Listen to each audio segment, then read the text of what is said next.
আমরা একটা কথা বলি, ইতিহাস পড়তে গিয়ে পড়াতে গিয়ে, যে হিস্ট্রি রিপিটস ইটসেলফ। আমরা বলি যে ইতিহাস নিজেই নিজের পুনরাবৃত্তি ঘটায়। ঠিক অনুরূপ ঘটনা ঘটেছিল নমরুদের সময়ও। নবী ইব্রাহিম আলাইহিস সালাম তাওহীদপন্থী, নমরুদ তাওহীদপন্থী নয়।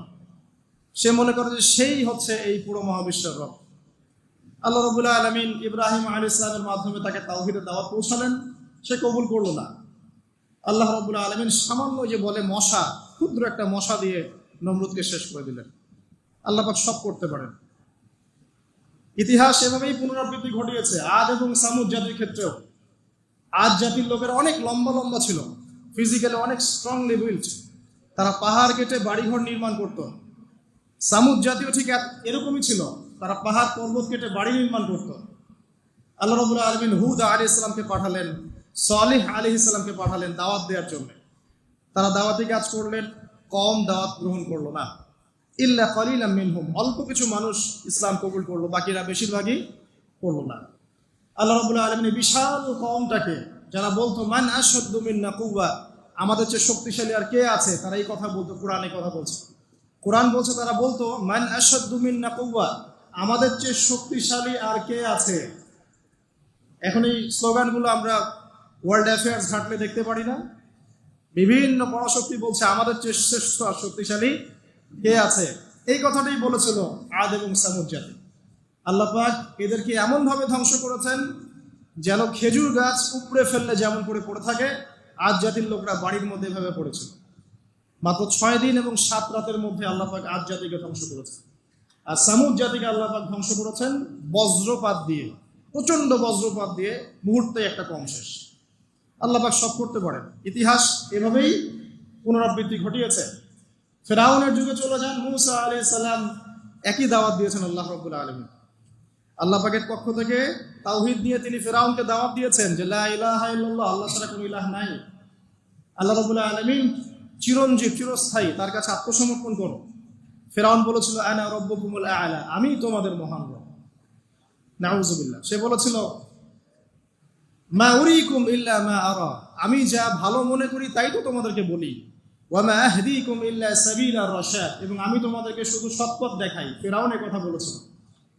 সে বলেছিল যে মা আলিমতু লাকুম মিন ইলাহিন গায়রি, আমি তো জানি না যে আমি ছাড়া তোমাদের কোনো ইলাহ আছে। নাউযুবিল্লাহ। আল্লাহ রাব্বুল আলামিন সবর করেছেন, তাকে সময় দিয়েছেন, একটার পর একটা গজব দিয়েছেন। কখনো উকুন নাজিল করেছেন, কখনো রক্ত নাজিল করেছেন, কখনো প্লেগ, কখনো ব্যাং, কখনো ফড়িং, এরকম করে 9টা আযাব আল্লাহ পাক ফিরআউনকে দিয়েছেন, তার কওমকে দিয়েছেন। সর্বশেষ আল্লাহ রাব্বুল আলামিন লোহিত সাগরে সদল বলে ফিরআউনকে ডুবিয়ে মেরেছেন। ডুবে মরার সময় ফিরআউন বলেছিল যে আমানতু বিরাব্বি হারুন ওয়া মূসা, আমি এখন হারুন এবং মূসার রবের প্রতি ঈমান আনলাম। ডুবে মরার সময় ফিরআউন এই কথাটা বলেছিল। তখন আল্লাহ রাব্বুল আলামিন বলেছেন আল আন, এখন, ওয়াকাদ আসাইতা মিন ক্বাবল, এর পূর্বে তুমি বিরুদ্ধাচরণ করেছো। আল ইয়াউমা নুনাজ্জিকা বিবাদানিক, আজকে আমি তোমার বাদন মানে তোমার দেহটাকে সংরক্ষণ করব, প্রিজার্ভ করব। কি জন্য প্রিজার্ভ করব? মিউজিয়ামে রেখে দেওয়ার জন্য? মিশরের মিউজিয়ামে রেখে দেওয়ার জন্য? কি কারণে প্রিজার্ভ? লিতাকুনা লিমান খালফাকা আয়াহ, তোমার পরবর্তীতে যারা আসবে পৃথিবীতে ওদের সবার জন্য তুমি নিদর্শন হয়ে থাকবে। এই কারণে তো ফেরাউনের পরে তো হাজার হাজার বছর চলে গেল, এবং এই হাজার বছরে আমরা দেখেছি আরো 1000টা ফেরাউন এসেছে পৃথিবীতে।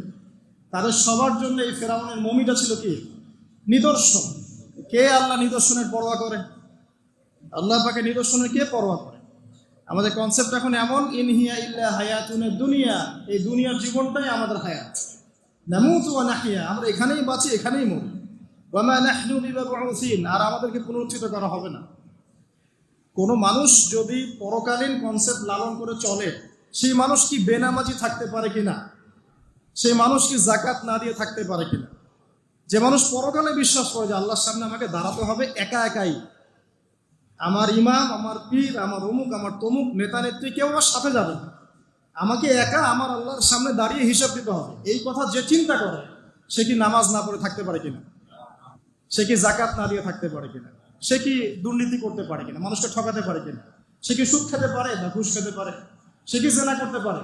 সে কি কাপড় খুলে দিয়ে উন্মুক্ত হয়ে ঘুরতে পারে কিনা? এখন তো উন্মুক্ত হওয়ার সংস্কৃতি চলছে নাকি? ইবলিস যখন আদম আলাইহিস সালাম এবং হাওয়া আলাইহিস সালাম তাদেরকে যখন জান্নাত থেকে বের করিয়ে দেয়, প্রলোভন দিয়েছিল, মিথ্যা প্রলোভন, যে হাল আদুল্লুকুম, হে আদম এবং হাওয়া, আমি কি তোমাদেরকে জানিয়ে দিব, আলা শাজারাতিল খুলদি ওয়া মুলকিন লা ইয়াবলা, হে আদম এবং হাওয়া, আমি কি তোমাদেরকে জানিয়ে দিব এমন একটা গাছের ব্যাপারে যেই গাছের ফল খেলে পরে তোমরা চিরস্থায়ী হয়ে যাবে এবং কোনোদিন মরবে না। এই যে চিরস্থায়িত্বের টোপ আর অমরত্বের টোপ, এই দুইটা টোপ দিয়ে আমাদের পিতামাতাকে ইবলিস জান্নাত থেকে বের করে দিয়েছে। এখন পৃথিবীতে যত মানুষ পথভ্রষ্ট হচ্ছি আমরা, আমাদের এই দুইটা খাসলতের কারণে। আমরা অমরত্ব আশা করছি, আমাদের চলাফেরা দেখলে মনে হয় আমরা মরবো না, পরকালীন কনসেপ্ট বাদ। একটা হচ্ছে চিরস্থায়িত্বের টোপ, ক্ষমতা, এটা ক্ষমতার দাপট। এই দুটো আমাদেরকে কিন্তু পথভ্রষ্ট করছে। ঠিক একই অস্ত্র ছিল ইবলিসের। সূরা আরফ পড়ে দেখেন, আমি কোনো কিছু বানিয়ে বলছি না। তখন আল্লাহ পাক বললেন যে ইয়া বানি আদম, হে বনু আদম, আদমের সন্তান যারা আছো, আমাদেরকে আল্লাহ পাক বলছে তোমরা শোনো, লা ইয়াফতিনান্নাকুমুশ শাইতান, শয়তান যেন তোমাদেরকে ফিতনায় না ফেলতে পারে। কামা আখরাজা আবাওয়াইকুম মিনাল জান্নাহ, ঠিক যেমন করে তোমাদের পিতামাতাকে শয়তান জান্নাত থেকে বের করে দিয়েছে। যেহেতু আমাদের পিতা আর মাতাকে শয়তান জান্নাত থেকে বের করে দিয়েছে, আল্লাহ পাক এই আদমের সন্তানদেরকে বলছেন তোমরা সতর্ক থেকো, তোমাদেরকে যেন শয়তান জান্নাত থেকে যেভাবে বের করেছিল তোমার পিতামাতাকে, এমন করতে না পারে। আর কি করতে না পারে? ইয়ানজিউ আনহুমা লিবাসাহুমা লিউরিয়াহুমা মিন সাওআতিহিমা। পুরো দেখেন সূরা আরফ। আল্লাহ বলছেন মনে রেখো আদমের সন্তানরা, ইবলিস কিন্তু শুধু তোমার পিতামাতাকে জান্নাত থেকে বের করেই দেয় নাই, বরং গাছের কাছে নিয়ে গিয়েছিল, ফল খাওয়ার সাথে সাথেই তাদের গায়ের পোশাক খুলে পড়ে গিয়েছে। তাহলে আমাদের পিতামাতাকে জান্নাতে নগ্ন করে দিয়েছিল কে?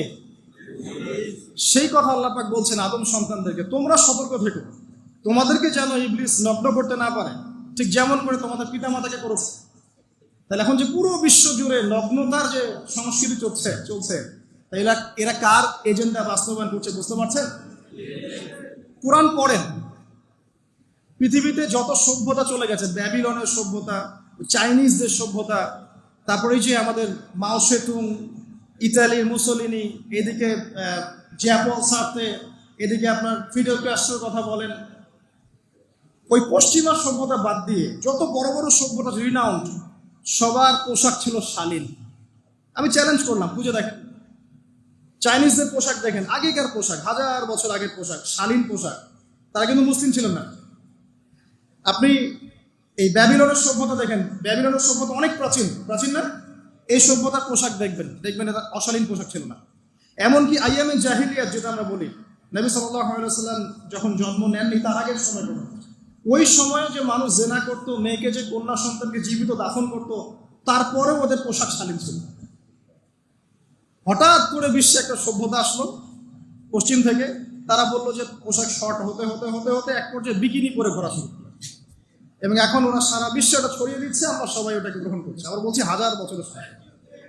এখন দেখেন আল্লাহ পাক কি বলছেন, ওয়াইদা ফাআলু ফাহিশাতান, ওই সূরার মধ্যে আছে, যখন তারা কোনো ফাহেসা কাজ করে তারা বলে, ক্বালু, তারা বলে, ওয়াজাদনা আলাইহা আবানা, আমরা এগুলো আমাদের বাপ দাদাদেরকে দেখেছি করতে। যখন তারা কোনো ফাহেসা কাজ করে তারা বলে, অশ্লীল কাজ করলে বলে, আমরা এগুলো দেখেছি বাপ দাদা পিতৃপুরুষ থেকে করে আসছে।